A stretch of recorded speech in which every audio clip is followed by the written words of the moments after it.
All right, all right. Thank you so much, everyone, for being here tonight at Buzz Live. My name is Michael Hemphill. I'm the creator and host of the TV show Buzz that airs on Wednesday nights on Blue Ridge PBS, where we feature the great work that nonprofit organizations do and the marketing professionals affiliated with the American Advertising Federation of Roanoke who donate their time and talent to help nonprofits achieve more buzz.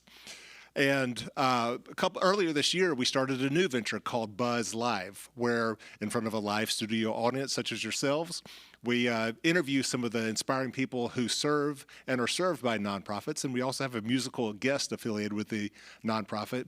And tonight's show is our very first Buzz Live on the road.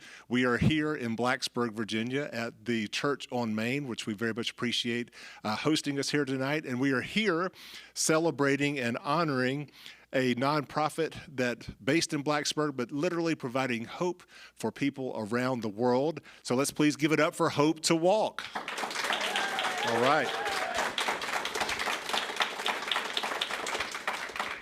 Now, whether you are here in person or joining us on our live stream on Facebook or YouTube, over the next hour, you will learn about this incredible nonprofit that for the last 10 years has literally been providing no-cost prosthetic legs to thousands of people, primarily in underserved Central American countries.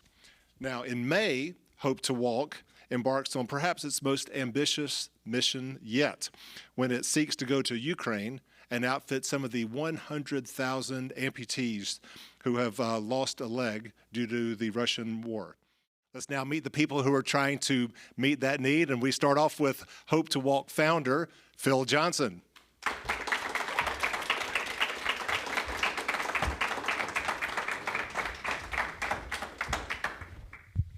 right, let's grab a seat. Thank you. All right.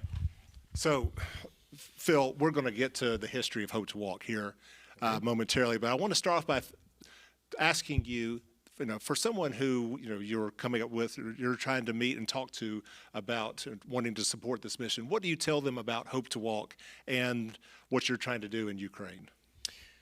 The need is huge. As you see, they estimate over 100,000 people have lost their limbs.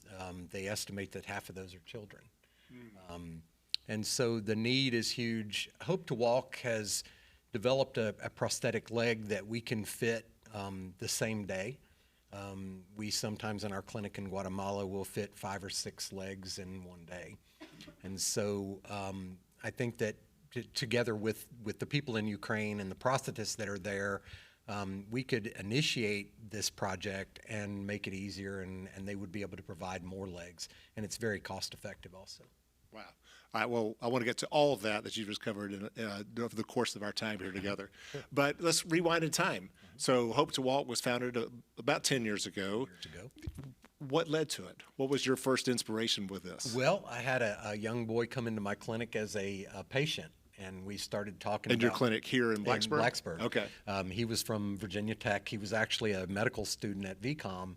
We started talking about mission work. We started talking about prosthetics, and I had done prosthetics 10 years prior to that in Guatemala. So I started telling him about it, and we ended up with VCOM reaching out to us and asking if we would like to go on a trip with them. And so we went to Honduras, saw the need, and that's what kind of started the project again. And since then, we have developed and redeveloped the leg and the parts, and it's working really well. Yeah. So later on in the show, we'll talk about specifically about Sure. this amazing device that you have kind of helped create. But going back to, again, the need, I think it's obvious to probably everyone here who has, seen somebody with a prosthetic leg, what was lost, when they lost their leg. Right. So there are certain obvious things, but like, what are some of the perhaps not so obvious traumas that someone who has lost a leg is experiencing? Well, when you lose a part of your body, naturally that's the trauma of that is terrible. In third world countries and impoverished countries that we work in, one of the biggest problems is they know from the time that they go in for their amputation that they're probably not going to get a leg. And so, if your reality is to have your leg amputated and you don't believe that there's a possibility of ever walking again, you can just imagine what that would possibly feel like. Yeah. And why is that? I mean, here we take it for granted, I think, that we will have a prosthetic limb. Right. Why is that not taken for granted in the countries that you're serving? Because of cost. Most of the people are very poor. The average commercial type prosthetic leg starts at about $10,000, which would be impossible for someone who, makes $50 a week. Well, it's impossible for a lot of people here as well, Exactly. but there are some social services, there's Medicare, health insurance that help cover that cost. Right, and there is nothing there. And so you either have to, I've literally seen people sell their farms to buy a prosthetic for one of their, one of the family members that's lost a leg. So again, the cost of prosthetics in the U.S. is very expensive, and this is the solution to that. Great. Do you have a favorite story so far of someone that you have served throughout Hope to Walk's mission? I do, and it's recent. There's been 10 years of amazing stories.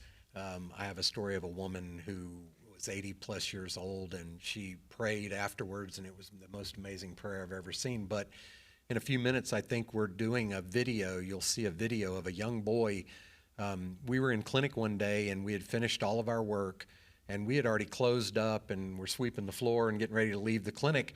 And I walk out, and I see this little boy scooting along on his knees with his father's shoes turned around backwards. So I went back in the clinic, and I said, did we have another patient on the list? And they said no. And so we walk out there, and come to find out they had just heard about us and came with hopes that we would help. And I said, well, turn the lights back on. And we ended up making him legs. And at 13 years old, he stood up and walked across our clinic for the first time ever. Wow. In his life. Wow. Wow. And so it touches my heart to know that, that our organization and myself was able to change this child's life.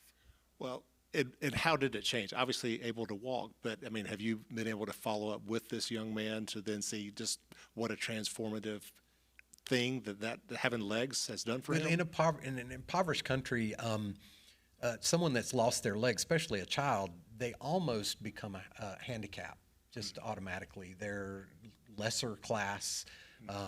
And this little boy, we put legs on him, and the mother sent us a video about 3 or 4 months later of him coming in from school after playing soccer. He's on a soccer team, comes running in, and he's pulling all of his gear off, and he's wanting dinner.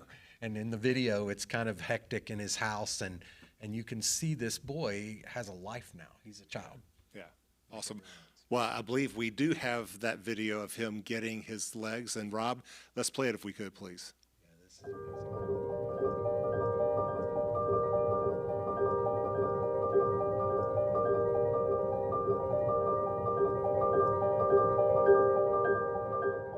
This young man was born without legs, and he's been crawling around on his knees. And today we're going to build him some legs, and hopefully he's going to stand up and walk for us today.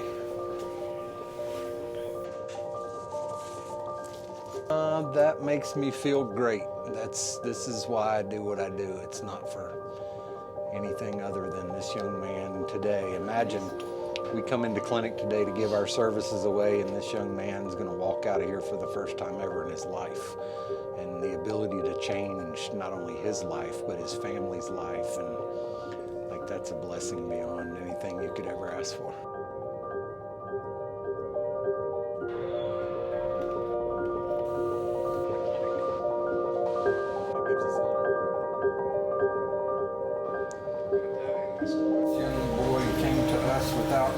Legs, he came to us without shoes and feet, so we went out and got him a pair of new shoes to go with his new legs.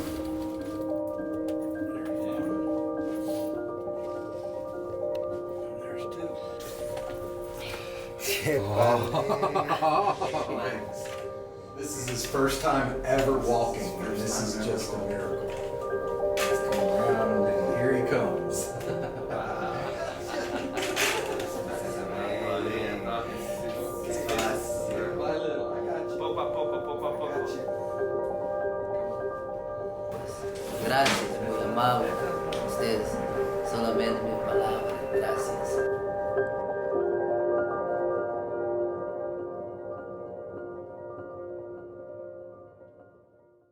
you don't do this alone. You do have an assistant. You want to introduce your assistant? Let's get him on stage. Yes. Max, we call him Max Fabulous. Fabulous is his last name. All right, Max Fabulous, get on up here. Welcome. Yes, please. All right, yeah. We could talk about the teddy bear later on at this, right? But yeah, you just hold him for right now. Yeah. Max, thank you so much for being here. Now, share with us how you first got involved with Hope to Walk. Well, I started traveling. I left my country. I'm from Haiti, Haiti. first of all. So I left my country 10 years ago, and I started backpacking around the world for about 7 years. And I was helping from reforestation projects to permaculture, anything that had to do with something positive. And 2 years ago, I was walking across Spain on a 635-mile journey, walking. And I heard about Hope to Walk. I just found it online and looked for information and ended up booking a flight to go straight to Guatemala after. Wow. And I met Phil. We connected very well. And what connected me deeply to that mission is one of my best friends lost the capacity of walking, not due to amputation, but due to a disease. But it definitely touched me to see it for the first time, someone walking after 12 years. So I was very touched, and here I am today, building legs. Wonderful, wonderful. Yeah. So you've been working out for 2 years with him. You also do some of the videography work for Hope to Walk, I believe, and we're going to show some of that here in a moment. Why do I do what I do? It's not just about building prosthetic legs. It's about building hope, about giving someone the chance to stand, to move, to fully live again. But it's more than that. It's the purpose behind it. The feeling of truly being present for someone in one of the most important moments in their life. It's in their first step, the laughter through tears, and the joy that fills the whole room, and when their fear turns into freedom. This work reminds me every single day to be grateful. Grateful for this moment, grateful for this life, and also for the chance to give without expecting anything in return.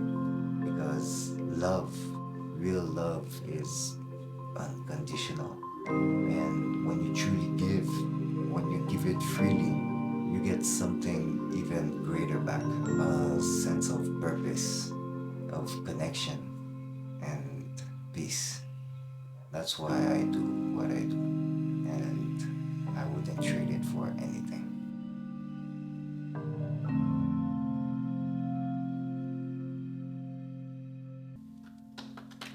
Nice. Well done. Well done. All right, let's talk about these devices. Okay. All right, so here we have an example of a Hope to Walk prosthetic leg. What makes this doesn't look like any that I've seen in use in the United States. So Right. how are they different and how are they similar? One of the problems is people traveling distance to get a prosthetic leg. A lot of people have no money, and so they'll come, they have to stay overnight. In the real world, in the US, if someone came in my practice today, we would cast them, we would have them come back in 2 weeks for a pre-fitting, we would have them come back 2 weeks after that for their temporary leg, and then they would get their permanent leg, they would go to physical therapy. There's none of that available. You need one and done there. One and done. Yeah. And so some of the problems that we had were right and left feet, sizes of feet. And so one of the things about the Hope to Walk leg is our foot is one size fits all. I can lay this down on a tracing of your foot and trim the foot to a right or a left. I can make it one size. I can bring this from a men's size 10 down to a woman's size 6. Okay. And the leg is built directly to the patient. So we do the casting while they're there. We take that cast into the back, we set it up, we attach the coupler that's 3D printed, we put the pylon, and then we align the foot, stand the patient, and once we have the alignments done, we'll wrap it in fiberglass, put the strap on, and the patient's done. So our record is 45 minutes from start to finish. Wow. A patient walked in without a leg, 45 minutes later they're walking across the room. And so it speeds the process up, and it gives us the ability to put the leg on immediately, and then the patient goes home. Wow. And how much does this cost you in turn? How much do you need to raise for every one of these? These come in kit form, so our leg is in the form of a kit, and that kit is $250. Okay. And along with that helps us provide the leg and the componentry that we need. Some of the travel, things like that, are a little bit of that is involved in the cost of the leg. But the beauty of the leg, a commercial leg, the least expensive you can do is probably $1,200 to $1,500 just in componentry. To build the insurance, $10,000 is one of the cheapest legs, and this is $250. Outstanding, outstanding. When these legs obviously aren't meant to last someone their entire life, especially if a child, they're growing, they're needing a larger leg. How do you kind of help maintain that throughout, a child's life or even an adult's life? Most adults will get 1.5 years, 2 years out of a leg. We have a young boy who's works on a garbage truck with one and jumps up and down, and he destroys probably 4 or 5 a year. But one of the problems with children, especially in Ukraine, if you look at 100,000 people have been amputated because of the war, and they're estimating possibly 50% of those are children. And so the children are going to be the last to get legs because there's so much involved. You put a leg on now, 6 months from now they need another one, 6 months now they need another one, and the cost becomes so much that children are the last to get legs. And so that's one of the things that we do, is I can build, in the clinic the other day, we were just testing it, we built a foot and a prosthetic socket that I could fit on my finger. To give an idea that we can make a leg for any child. Our youngest patient right now is 18 months old, and we have a lot of children that have grown up with the leg. Kind of our poster child, Andy in Honduras, started with me. He was 11 or 12 months old. We built a leg for him, and now he is 9 years old, and he runs as fast as the rest of the kids, and it's just it's an amazing thing. Now, as incredible as Phil and Max are in Hope to Walk in their work, it would be impossible to do all that they seek to do without the great help of volunteers. And one of their main sources of volunteers is Virginia Tech. And the leader of that group at Virginia Tech, the Hope to Walk at Virginia Tech Club, is its president, Eliza Agee. Eliza, come on up. My name is Eliza Agee. We have arrived a few days ago in the highlands of Guatemala to work with Hope to Walk, to put legs on people and help them walk again. I'm so excited. Guatemala has been nothing like I've ever experienced before. I'm really excited that we're able to give back to these different communities in so many different ways, and just try different things and see the true impact of what we're doing day to day. And I'll be back because this cause is worth it. For everyone watching this video, I would just want to tell them that this is real and it's tangible. You're able to come and you're able to be in the clinic and build a leg. So this cause, the money that you donate right now will buy the materials that I put on someone's leg today. We can try everywhere until there's no amputees left because everyone's walking.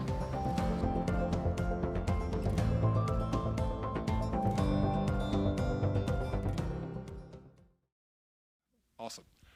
Eliza, thank you so much for being here tonight. Thank you for all that you do for Hope to Walk. First of all, tell everyone here a little bit about yourself, where you're from, what year you are at Virginia Tech, and how you got connected with Hope to Walk. Well, as you said, my name is Eliza, and I'm a senior at Virginia Tech. I'm currently studying human nutrition, foods and exercise, minoring in public health and psychology. So I'll be graduating in just a very short month, but I'll be going to Virginia Commonwealth University for my doctorate in physical therapy. Awesome. So graduating in 2028, but then a little bit more about me. I'm from Northern Virginia, right near Dulles Airport, but I heard about Hope to Walk through one of my peers at Virginia Tech, and we're in another club together, and she came with me with the idea of just like starting a new club based off of some group she had heard about down in Christiansburg. I'm like, tell me a little bit more about this. So soon enough, I met Phil, and then I met some of the other members of Hope to Walk, and ever since then, we kind of just been chipping away at the block of, getting it on campus, making it an actual registered student org, and now just recruiting new members and ensuring that it'll be here for a long time. Nice. So not only are you the president, you're the founder. Yes. Bravo. Yes. Bravo. Well done. That deserves some applause, right? Thank you. Well, so talk about what are some of the things that the club does to support Hope to Walk? Yeah, so our first year began in winter, like January 2024. So this is kind of our 1-year anniversary. So we're still kind of trying to invent the wheel a little bit with how students at Virginia Tech can be most influential and most impactful for Hope to Walk. So this semester we've implemented a committee system. So we have one committee working on like media and marketing, hopefully eventually collaborating directly with Max. I know we share a good bit on Instagram back and forth. Right. And then we also have a committee working on design of the product. So we have some biomedical engineering students that are kind of working with some of the teams at Hope to Walk, but then are also reducing the price of the overall prosthetic. So we're reaching out to companies trying to get the parts donated at low cost or no cost. And then we have another committee working on kind of creating a starter kit for a Radford University club. So Hope to Walk at Radford. So those are our 3 parts right now. Nice. Still very new, still lots of room for improvement, but very proud of where we've gotten. Well, and you did a fundraising race Yes. this year. Yes, so Hope to Walk does a 5K every fall, and it's been virtual for the past few years. But this year, since we have the club on campus, we were able to reserve the Virginia Tech 5K route. So we hosted the very first in-person Hope to Walk 5K in the athletic field area, and it was awesome. We had so many people come out. We had some of even the parents of the students come down from their like respective hometowns and just bring support, either physically or financially, and it was really awesome. Yeah. Bravo. Time for another little musical guest, and this time again we want to thank Blacksburg United Methodist Church because part of their Ukraine Sunday service, they had 2 sisters from Ukraine who actually live here in Blacksburg who performed a song. Now, unfortunately, I was unable to connect with them to have them here in person, nor was I able to find a translation of the lyrics of the song that they sang. However, music is an international language, and so I'm sure that we could all put our own lyrics into this beautiful song that they perform here, and I'm pleased to present it for you here tonight. Rob.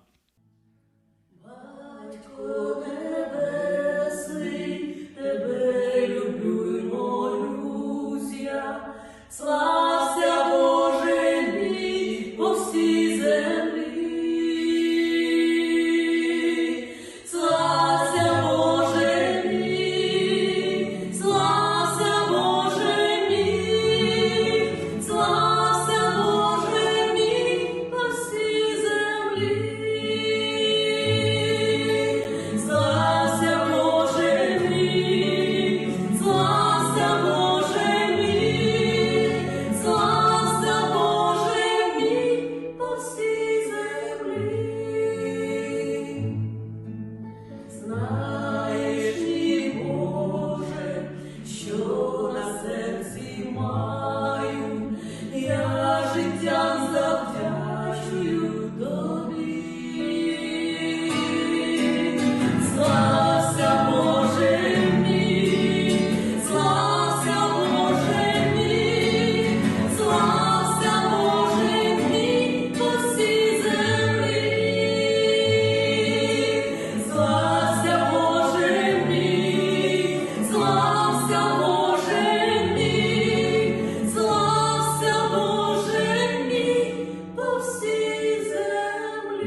Thank you so much. We're going to close it out with one final video that shows a really lovely kind of 2024 highlights of all that you accomplished last year, and then, you know, as we look to all that you're going to do again for this year. Thank you so much, everyone, for being here. Check out this one last video and continue to support Hope to Walk. Thanks. Thank you. Guys. This year, we celebrate a milestone that fills our hearts with gratitude and hope. 10 years of walking alongside those who needed us most. 10 years of Hope to Walk. In the past decade, Hope to Walk has served over 2,500 people across the globe. Each life touched, each step taken, made possible through your kindness and generosity.